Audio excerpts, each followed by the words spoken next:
and gentlemen, it's time for us to welcome Mr. Ashok G. Verghese, the convener, FICCI Tamil Nadu Education Panel and Pro Chancellor, Hindustan Institute of Technology and Science, to deliver the theme address.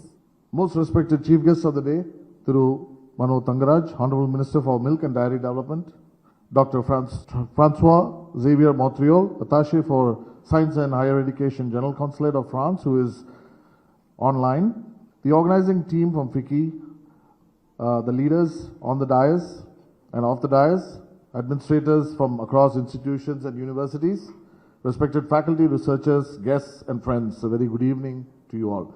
I would like to extend a very cordial welcome to everyone present at the Tamil Nadu Higher Education Summit, presented by FICCI and the New Indian Express, on the theme, Educating Tomorrow's India.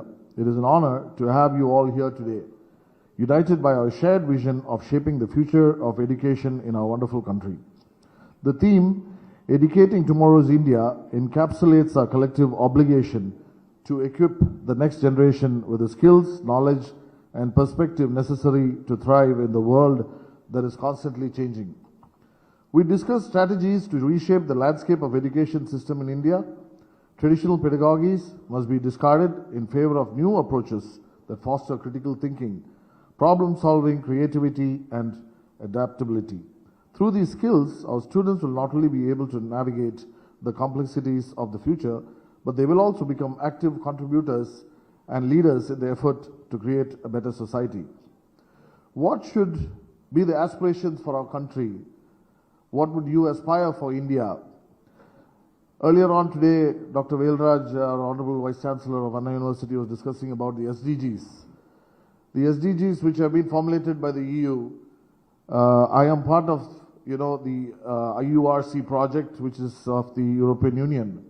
And some of the key discussions which happen revolve around the SDGs. As you all know, the aspiration levels of many of the European developed countries and the US revolve around these SDGs, the Sustainable Development Goals, as you all know it. There are 17 of them.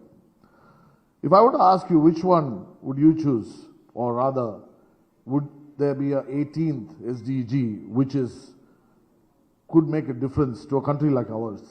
What would that be for you? After thinking much about it, the 17 SDGs revolve around developed nations mostly.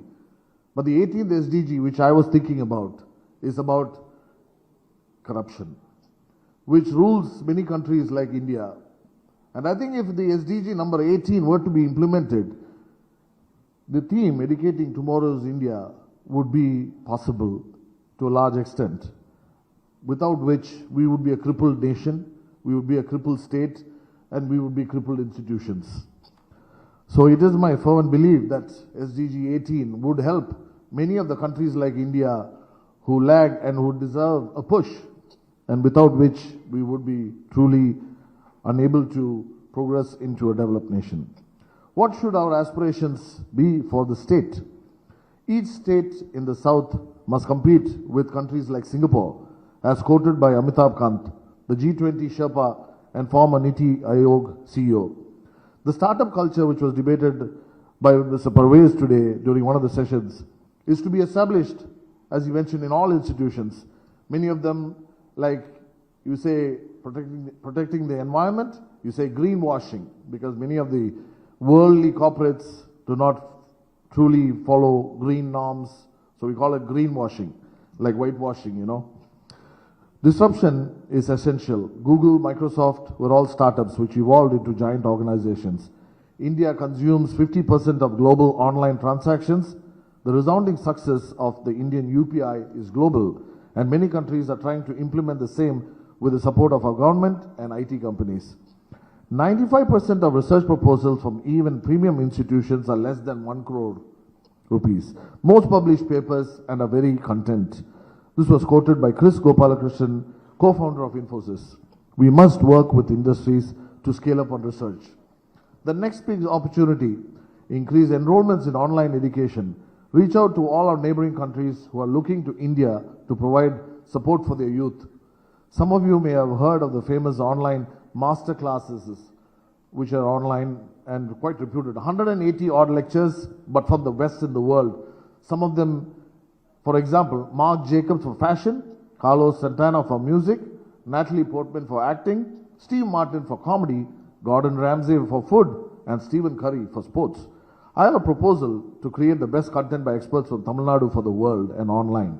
Fashion, Vivek Karunakaran; music, Alap Raju; acting, T.M. Karthik; comedy, Alexander Babu; sports, Sharath Kamal. These are the people who can make a change and take Tamil Nadu on the global map of online digital learning. Peter Drucker, the father of modern management, had told, knowledge has to be improved, challenged, and increased constantly, or it vanishes. Encapsulate the important role of a teacher, a role the teacher plays in the development of a student. Make in India made it possible to shift overseas sourcing to manufacturing, focused ethos back into India. Study in India made it possible for many foreign students to study in many of the award-winning institutions in India. Educate in India should mean empowering the nation, which has been done, but we need to improve our GER and GDP. The answer to this lies in the hands of the institutions who are here today and otherwise. We have the next 2 decades to make India into a developed country, as I mentioned in my morning address. Yes, 2 decades to make India into a developed country, not a superpower. We have that time to elevate the rest of the nation to a developed nation. Education has always been the cornerstone of development and change. It has the ability to elevate individuals, families, communities, and nations. As we approach the dawn of a new era, it becomes imperative that we prepare our students not only for the challenges of today, but also for the uncharted territories of the future. I would like to express my profound gratitude to everyone who helped make this summit possible, including the organizers, sponsors, speakers, and participants. I would also like to mention again that this is the first time FICCI Tamil Nadu will be bestowing awards upon the best universities and institutions across our state. The nominations and finalization was done meticulously by eminent panelists from society for more than 85 applicants from across 23 categories. We will be announcing the much-awaited recipients of the FICCI Tamil Nadu Higher Education Awards in a short while. On behalf of FICCI, I would like to thank you all for being a part of this summit and wishing you all the best, especially to the winners. Thank you once again.